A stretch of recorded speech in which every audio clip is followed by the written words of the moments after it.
Hello, good afternoon everyone. Welcome to the O channel, and this segment actually we have is called the O Health. And today we have two persons as usual, and I'm Jeremy and she is? I'm Wenxin. Hi, we are both nutritionists from BioGreen, and today what are the topics that we are going to talk about is Polycystic Ovarian Syndrome or PCOS. So maybe Wenxin, do you know what is PCOS? Actually, PCOS is a hormonal imbalance. Maybe you guys have heard that many women that complain about they can't pregnant, have difficulty in pregnant. Maybe some of them are diagnosed with PCOS. Okay, yeah, because this is actually we would say an overlooked condition because in fact every 1 in 10 Malaysian women are suffering from this PCOS and without knowing why, because they may have developed some hormonal imbalance issue. For example, like you say, infertile, they cannot get pregnant even after years of getting married. And another thing is they may have other symptoms like, for example, growing body hair, putting on weight, regular menstrual periods. Yes, they don't have any menses coming, or even the menses, maybe the length, the period will be long, too short. Yeah, all of these are the symptoms of PCOS. But before that, maybe you will be wondering what is PCOS, correct? So this is actually a diagram showing this is what we call a woman's reproductive organ. It's called the ovary, and a healthy normal ovary will have these very small little follicles. These are what we call before they become eggs. Okay, every woman when they were delivered, when they were born, they will actually have a prefixed number of these follicles. And these follicles, when they reach menarche or during the what we call maturation period, then that's where they experience period, and that's where every month one of these little follicle they will develop into becoming the mature egg or ovum, and that's where it will contribute to a person's fertility, where the person they get married and they can give birth to babies. But what happens in the case of polycystic ovarian? The word poly means a lot. Yeah, feel a lot. Yeah, and cyst means a tiny little sacs which carries fluid. So what will happen over here, you will see that all of these follicles, they will still have the follicles, but what happened is because of this little cyst and it carries this little fluid over there, and that's why they cannot mature and they cannot grow further to become ovum. Yeah, so PCOS actually affect your ovulation cycle. Yes, so when it affects the ovulation cycle, that means you don't come period, you don't have any menses, so that's why someone you cannot get pregnant. So it affects a woman's overall fertility level, right? So another thing we would like to see is what are the symptoms? Like as we said earlier, first of all, we'll be definitely putting on weight. Some of you may have noticed that they are very young girls when they had their first periods, first menses, and they are all very slim. But maybe just a few years down the road, they're suddenly putting on weight. Even though they are not taking any extra food, they have been working out, but they still put on weight. Why? It's because of this hormonal imbalance. And one of the issue is because they will have what we call a lot of man hormone or the male hormone called the testosterone. That's why it's called as a hormonal imbalance, because usually women they have a higher level of female hormones in our body, but if you are diagnosed with PCOS, then actually you have a higher level of the male hormones, also known as androgens, in your body. Yes, actually in fact all of us, even men and women, we have what we call female and also man hormones inside. It's just a matter of the balancing. Okay, if you have too much of man hormone or male hormone, or what we call as testosterone in your body, that's where it causes a lot of symptoms, like for example hair loss. Hirsutism is something called excessive hair growth in the body part that usually it won't have for women, don't have hair in chest, right? Yes. Yeah, or upper back or face. Yes. Yeah. So it starts growing. You start growing hair at places that you're not supposed to have. That's where some women they find it very embarrassing. Yes. And actually, it can be emotional. troublesome. You can have depression or shame because of these symptoms. Yes, your self-esteem also will be affected because of this issue. And another thing is you will have pelvic pain, back pain, and then because of the inability to have a mature, healthy egg or ovum, that's where they cannot conceive, they cannot get pregnant after married. Yeah. Like for normal girl or normal woman, each month will produce an egg. But Yes. for PCOS women, because they have irregular menstrual cycle, means that they don't usually produce an egg each month. Sometimes they will have menstrual or ovulation maybe once a 3 months. Yes. That's why they have a lesser chances of of getting pregnant. pregnant. Yeah. Okay. Just for those who have just joined us on this channel, it's called the O channel and O Health. And if you are over with us here, please say hi at the comment section. And if you have any questions, you can always feel free to drop us the question, and we will help to assist to answer your inquiry. All right. So going back to the symptoms of course overweight, putting on weight, and then irregular periods. That's why you cannot get pregnant. And then you have constant fatigue because of your hormonal imbalance, and acne. That's where you start growing pimples, breakouts. That's all signs of a hormonal imbalance. When you have more male hormones, your skin tends to become more oily. That's Yes. why you can easily to get acne on your face. Yes, in fact, men usually have a bigger pores. Yeah, so that's why women also, because of this higher man hormone, they also having this kind of issue, right? So a lot of them, they will be wondering, it's actually quite frustrating.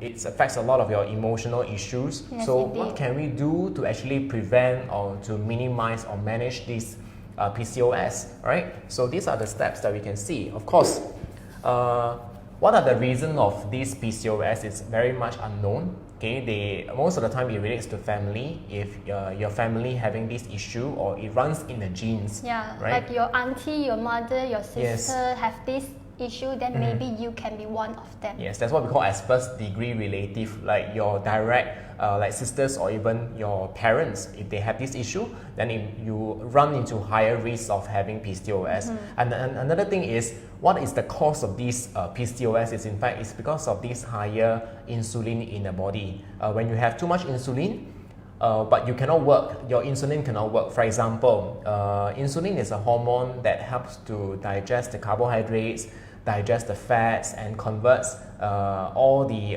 carbohydrates into simple sugar, so that our body has the chance of using the carbohydrates and starch in our body. But when your body has too much fat cells, let's say you putting on weight, they will be putting a lot of fat cells. That's where your insulin can't work at all. So when they can't work, that's what we call as insulin resistance. One of the easiest way to find whether you have insulin resistance is, if you notice some of the people, or especially children, if they, the quite big size type, you will notice that behind their neck, there will be like shades, dark shades. Dark patches? Dark patches. I So see. these are what we call as insulin resistance. So what is the consequences of having this insulin resistance? Meaning that your body produces insulin, but it simply can't work. And Yeah. at the end of the day, what will happen is, you will actually develop some of the diseases, like for example, diabetes, High blood pressure. or chronic diseases. These are all, even cancers, it's all related to PCOS or even with insulin resistance. So Yeah. it is very important that we don't have any medications for this PCOS. Some of them, they will go for hormone replacement therapy if they are having a severe lacking of female hormones.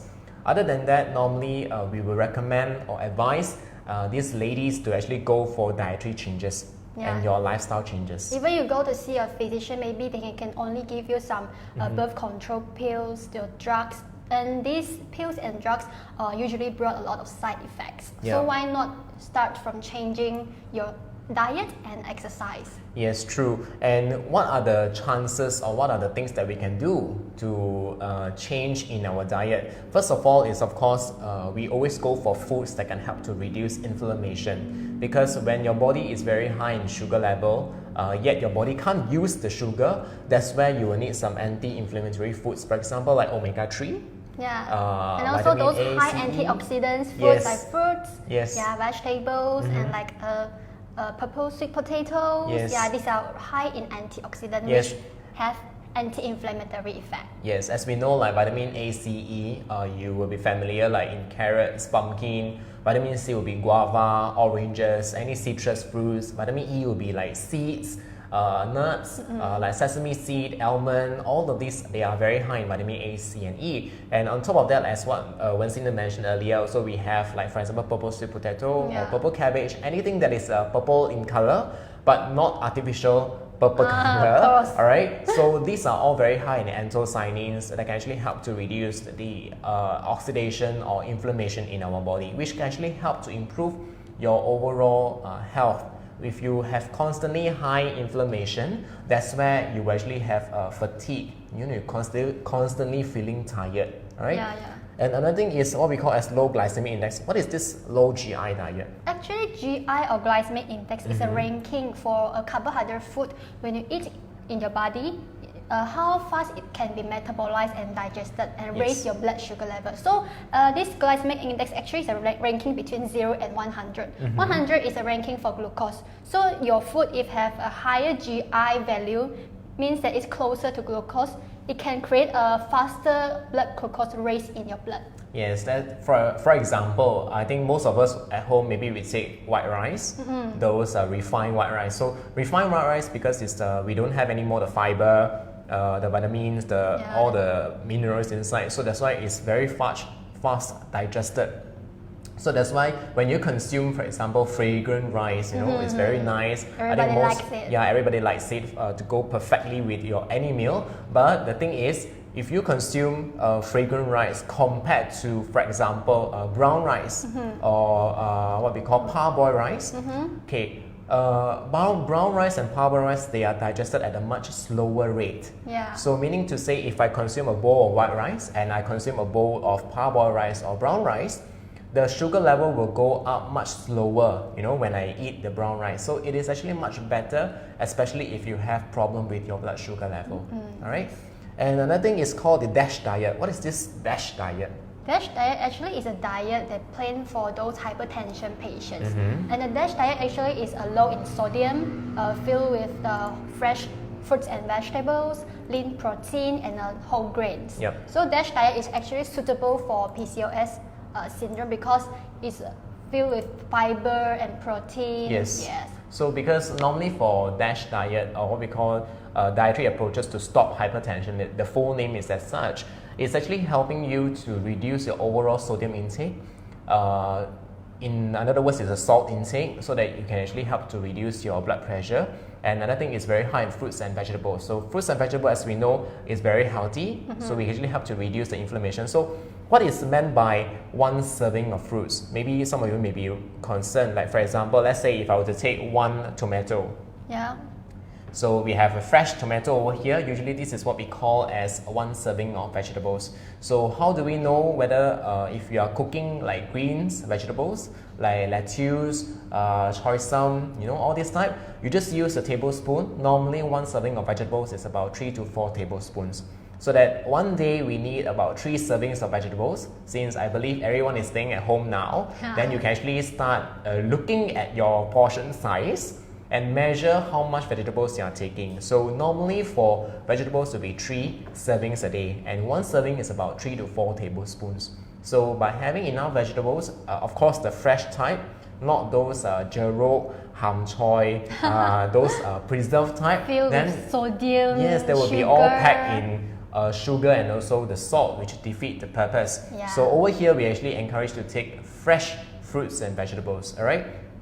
So even for fruits, for example, if you have like oranges, if you have like lemon, if you have like papaya, apple, all of these that comes in one whole size, it will be considered as one serving. Like apple, oranges, one whole orange is equivalent to one serving. And if you are talking about like papaya, it will be about the one slice of papaya, which is like the one we normally see outside where they sell in the fruit shop. So it's a cut fruit. So one day we will need at least 2 servings. So if you are having issue with what we call getting the right balanced diet, all right, then we can actually take this opportunity during this COVID-19 lockdown period, learn about portion sizes, learn about different types of fruits and vegetables. You can go to grocery stores and start looking at what is lemon, what is oranges, what is kiwi. You can start to learn about fruits and vegetables. All right. And we see here unsaturated fat. What is unsaturated fat here? Actually, unsaturated fat rich food usually defines those plant-based fat foods, like avocado, olive, and vegetable oils like sunflower oils, and then like palm oil. These are unsaturated fat rich food. Yeah, unsaturated fats would be for example, corn, soya, even like flaxseed, avocado, all of these are unsaturated fat. Why we say unsaturated? Because it actually helps to lower down our cholesterol, improve insulin resistance. So all of this actually helps to improve our body metabolism, and more importantly, like omega-3. Omega-3 we know for like DHA is very good for the brain, EPA is very good for the muscle, and EPA is also very important for regulating our hormones. Yeah. Same goes to ALA as well. Omega-3, they also have those anti-inflammatory effects. Yes, like we say, some women, they have hormonal imbalance, then of course ALA will be a better choice. Like that's why we recommend evening primrose oil, we recommend flaxseed oil, even chia seed. So all of these are very excellent sources of omega-3. So we have a question from our viewer, AJUSI. Hi AJ, so is BioGreen available in Philippines? Of course, we don't have retail store over there, but BioGreen is an international company where we export to different countries like Taiwan, Hong Kong, China. So Philippines is also one of the countries. So if you are keen, you can always log on to biogreen2u.com, get your items ready, you shop with biogreen2u.com, and we will ship it to your place in Philippines. Alright, so going back to another one, of course, is the high fiber food. Of course, high fiber food, we all know, like whole grains, brown rice, oats. What else? People also have millets, amaranth, buckwheat, any type, quinoa, or even wholemeal bread.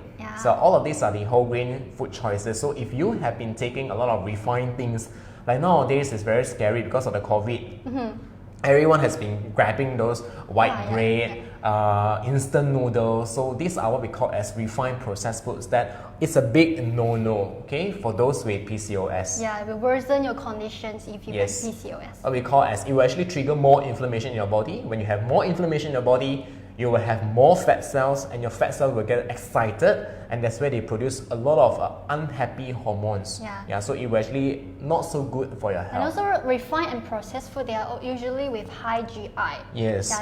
They digested faster and create a blood sugar spike, which worsen your conditions. Yes, that would be not advisable. That's why we recommend make small steps. If you can't have brown rice for every meal, you can always try to go with one meal first, or you can also try to do mixed rice. What we call mixed rice is you can take half portion white rice and half portion with brown rice, and we slowly develop your healthy habits from there. Take a baby step to change. Yes, baby steps, and soon after we go into adolescent, and then we go into adults, alright? Okay. So next will be the lean protein. So what kind of lean protein are we talking here? Like nuts, seeds, of course the plant-based sources. Tofu. Everybody likes tofu. Yeah, legumes, any type of red beans, green beans, pinto beans, kidney beans, any type of beans you can see. You can just take those, because what we call lean is because the fat content is lower.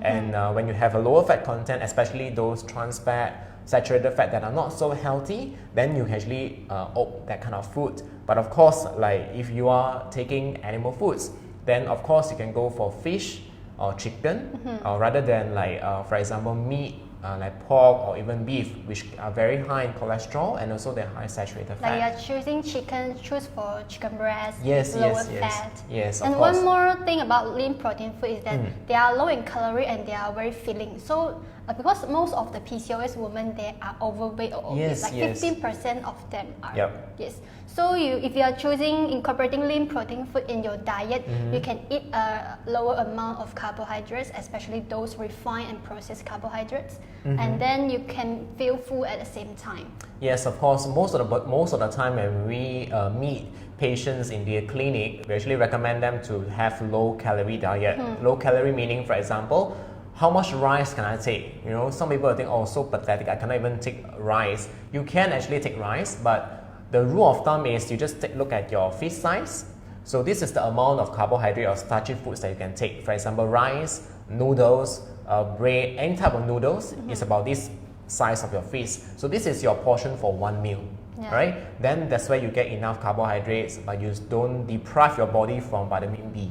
Alright, so what else do we have?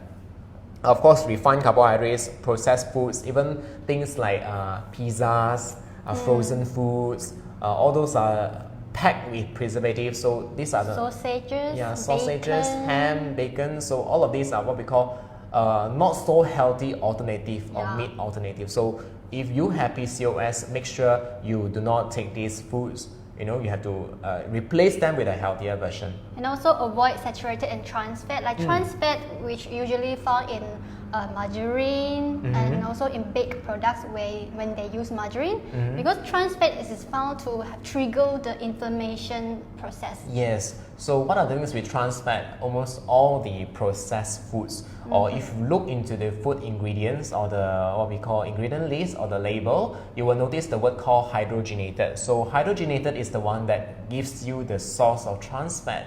So if you happen to see hydrogenated is word, so do remember to opt this out. Alright. So some of us also, we have received a lot of inquiries from our customers.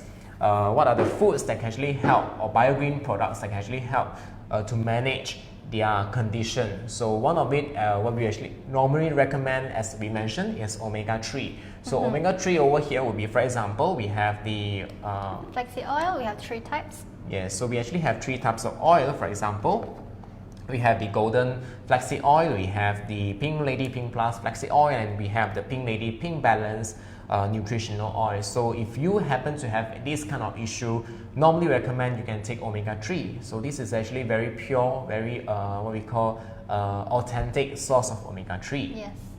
So omega-3 also actually helps to relieve your hormonal imbalance, helps to relieve your constipation, and more importantly, actually helps to burn fat. Yeah, actually help to raise your metabolism as well. Alright. So other than that, what we have over here, so we have chia seed, we have avocado, we have nuts, seeds. So all of these you can actually select and use in your product. Okay. So any questions? What you want to share? Besides from diet, I heard that you also need to exercise, right? Yes, definitely. In any form of what we call weight control program or weight management program, you cannot run away from exercise. You know, some people think, okay lah, never mind lah, I just cut my food, I just cut my diet. You know, I just eat as little as possible. Some even go to the extent of 1 day, 1 meal only. Okay, if you don't take enough food, okay, or you cut down a lot of your food, your body will give you a signal, okay, saying that you are in a starvation mode. Starvation meaning, or your brain detect that, oh, no more food coming in, no more petrol already. So they will start to slow down your engine, slow down your metabolism. You will find it even harder to lose weight after that. All right. So what we normally recommend, you can still take your food, 3 main meals a day, but you cannot run away from exercise. So what are the exercises that we can do? Like HIIT exercise. Yes, HIIT. High intensity interval training, like Yes. Tabata. Yes. People are crazy about Tabata these days. Yeah, because you cannot go to the gym, you cannot do outdoor jogging now because of the COVID lockdown. So you just, what you can do, you just YouTube and search for the quick Tabata fixes or any kind of exercise. Some very creative ones you can also find in Instagram. You know, these people are working from home using different utensils at home, like for example chair, tables. You know, you can all use the creativity. You have to get yourself moving, and by exercising, what actually helps is that you will actually improve your insulin metabolism. So the insulin resistance will reduce, and that's where your condition will be better. And more importantly, insulin actually, what we call by exercising, it actually gives you the happy hormone. So you actually feel much relaxed and relieved after exercising. Yeah, and also some women with PCOS, maybe they have symptoms like hair growth, really Yes. shameful, very depressed. So when you exercise, it can also help to lighten up your mood. Yes, definitely. And of course, you can also take other type of food, like for example, chocolates, cocoa. So all of these, in moderation, of course, it can help to improve your hormone overall, and it also gives you a happy mood. Right? Yeah. So if you have any questions about PCOS, you can always drop your message at the bottom, the comment section, and after that we will answer to you as soon as possible. And if you have any questions about how BioGreen products can actually help with PCOS, you can always drop us an inquiry. And if you think you have any friends or relatives who may be suffering from PCOS, do share this video and we get this information shared out to everybody out there. Alright, so still we have 2 more weeks of COVID lockdown, so we just another PSA over here. Make sure you stay at home, stay safe, and minimize outdoor activity. And if you happen to go out, please take precautionary steps. remember to wash your hands and always stay clean and hygiene. All right. So till then, thank you for joining us this time, and we see you again next time. All right. I'm Jeremy. I'm Wenxin. All right. See you. Bye. Bye-bye.